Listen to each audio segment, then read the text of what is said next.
18 سال گزر گئے، اللہ کا پاک پیغمبر ایوب علیہ السلام بیمار ہے، مال چھن گیا، اولاد ساری فوت ہو گئی، سارے لوگ چھوڑ گئے، کیونکہ مشرک ہوتے بھی ایسے ہی ہیں، وہ تو شکر کرتے ہیں کہ اللہ کا کوئی نیک بندہ کمزور پڑ جائے۔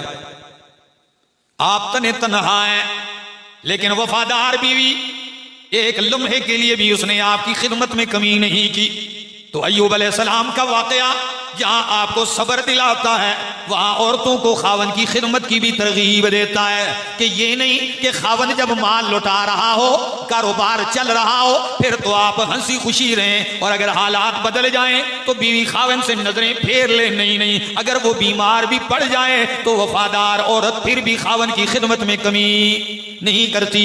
یہ بیوی لگی ہوئی ہے۔ تاریخ میں 2 نام ذکر کیے گئے ہیں اس خاتون کے، ایک نام ہے لیا، اور دوسرا نام مفسرین نے ذکر کیا ہے رحمت۔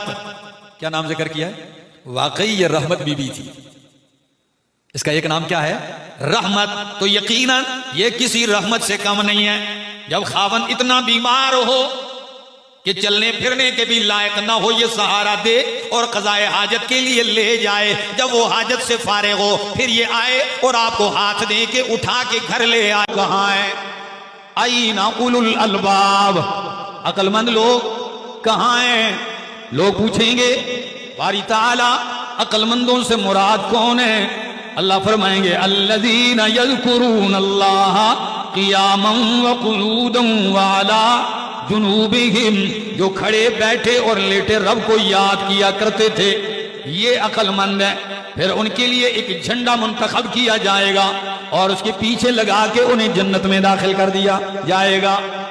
ذکر اللہ، اپنی زبانوں کو تر رکھیے اللہ کے ذکر سے۔ ترمذی کی روایت ہے، ایک شخص آیا، عجیب سوالات کرتے ہیں دیہات سے آنے والے۔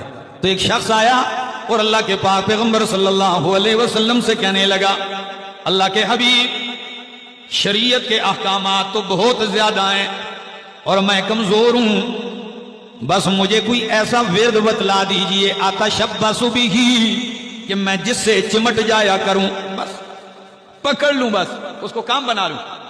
نبی علیہ الصلوۃ والسلام نے فرمایا لا یزال لسانک رطبا من ذکر اللہ۔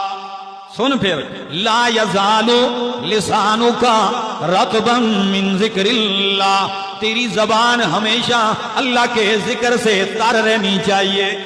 اللہ فرماتے ہیں انسان اپنے رب کا ناشکرا ہے۔